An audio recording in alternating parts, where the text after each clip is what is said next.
Comedic elements. Jane teases Alin, noticing how bothered Alin is by what happened last night and by what Jane saw as Jane helps Alin get dressed. The two of them, Pete and Bam, are doing their best to listen to what Jane and Alin is talking about. Their curiosity is impossible to hide. From the moment Alin steps in, they want to know who she is. Lynn teases Jane about the restaurant's menu. Lynn, you're forgetting that you're asking for a favor. Pi slips into Jane's house. And the instant Lynn opens the door, Pi just entered, not even waiting for permission. Later, she chooses the seat right next to Lynn, ignoring the one Lynn offered. The hesitation in Lynn's eyes, the subtle discomfort in her body language says everything. Jane can sense the entire script Pi is trying to follow. The coincidences? Yeah, right. Jane versus Pi, round 1. Hashtag save Lynn. Jane stops her Aunt Tuk, who wants to check on Aunt Lynn's mother, right away. Jane has to hold her back because Lynn's mom doesn't know yet that Lynn has broken up with Kate. I love Aunt Tuk and Jane's dynamic. I especially love how Aunt Tuk teases Jane here. She knows Jane has feelings for Lynn and she's very supportive. And suddenly she appears. Perfect timing. Really, right when Jane and Alin are inches away from crossing the line, Jane panics and blurts out that excuse about an insect in Alin's hair. Act normal, act normal, act normal. Alin assumes Jane is trying to kiss her, just like earlier, when they first arrive at the farm. She even uses the same excuse Jane did in the previous scene, so Jane won't suspect her assumption. Lots of insects around. And Jane, I know you really want to do that. You would have gone for it if Alin hadn't flinched. For a moment, it seemed so real. Then, snap. Jane is just lost in her daydream. I love how these light, humorous moments are included. They keep the story balanced and prepare us for the more intense emotional parts.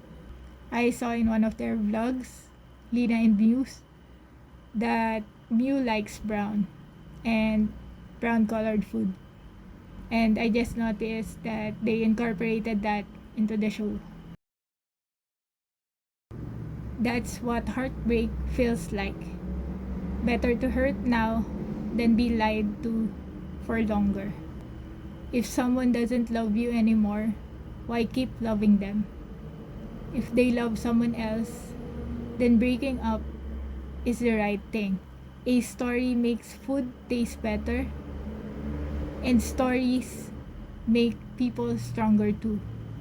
If you're going to cook for people, they should know the food comes from good places. I've done bad things to you. Now I'm trying to make it up so you'll forgive me. I've forgiven you, but I'm still hurt. Do you know why my restaurant does well? These days, people are so busy. They don't have time. Moms don't have time to cook.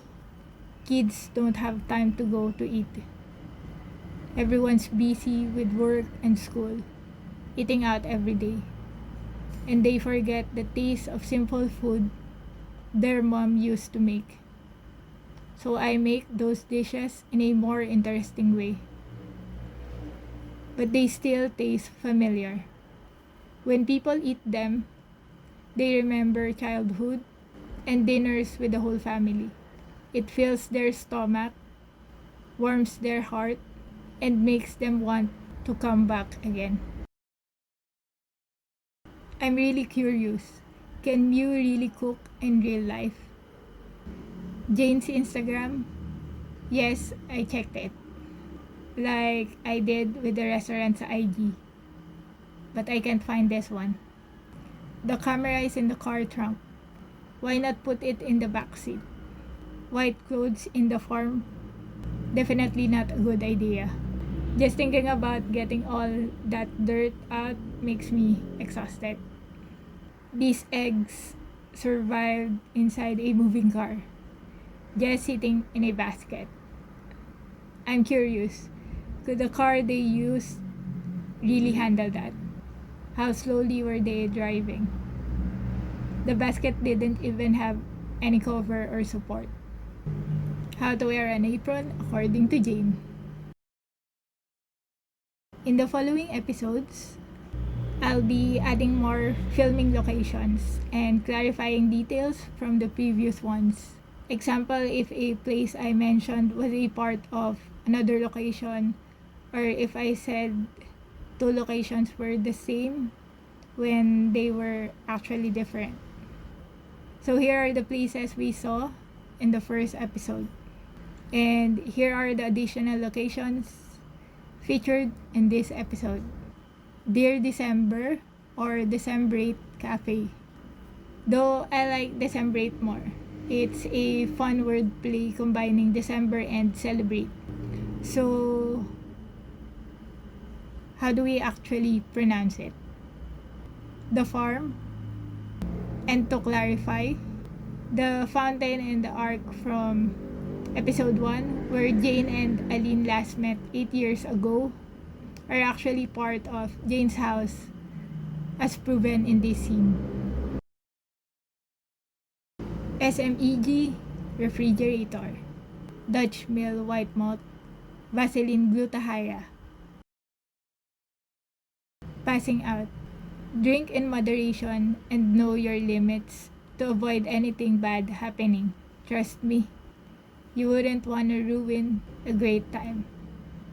My initial reaction, the camera. But on a deeper level, I think this scenario is trying to tell us that we must be cautious when approaching someone. Being too close to someone can leave us vulnerable. It's a good thing Alin caught Jane. But what if she hadn't? And suddenly, someone appears, saving them from an awkward moment that might have happened if they had really kissed. These instant redirections give us time to rethink our actions. These surprise moments are opportunities to pause and prevent ourselves from doing something we might regret. Jumping over a fence. Jumping over a fence without calculating the distance properly is like falling in love. We must always be prepared because we never know if that person will catch us. If you can't reach something, use a tool to help you. Don't be stubborn. If you already know you can't do it, ask for help. Look for help. Don't pretend that you can handle it all. It's okay to show your vulnerable side. And if someone asks for your help and you can provide it, be honest.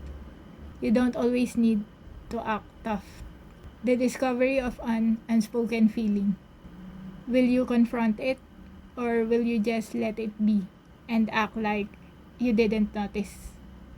For me, if I discovered that someone had loved me for a long time, I would do what Lynn did. Ask that person about it so we could figure out how to move forward. Talking things through helps set the necessary boundaries. The theory that Alin passed out is correct. She really did, and she even vomited. Based on this episode, she doesn't remember anything after saying she saw Kate in a bed with a man. I think there will eventually be a scene where she suddenly recalls everything, especially the kiss. At the same time, her facial expressions are a little suspicious. maybe she does remember. We'll have to see in the next episodes. For now, I'll stick to my first theory. She really passed out and remembers nothing. I'm curious how she'll react if she suddenly remembers kissing Jane. Will Alin panic, get awkward, or just act like nothing happened at all? What's in the box? A. Their uniform. Jane throws it away after learning that Alin left her. Antok saw it and now looks for it, putting it back in Jane's cabinet now that Lynn is back. B. Letters from Lynn. What's inside it untook? Such secrecy. Alin's feelings. Alin's feelings are tangled with confusion, guilt, fear, and a sense of unworthiness. Confusion. Why didn't Jane tell her? Guilt. She left someone who has loved her for years. Fear. Jane still has feelings for her, but she can't return them yet. And what if Jane leaves her? Unworthiness. She feels broken and uncertain, especially without a job. That's it for this episode. This is ReliabLEE. Reliable plus Lee equals ReliabLEE. Thank you for watching. See you on the next one.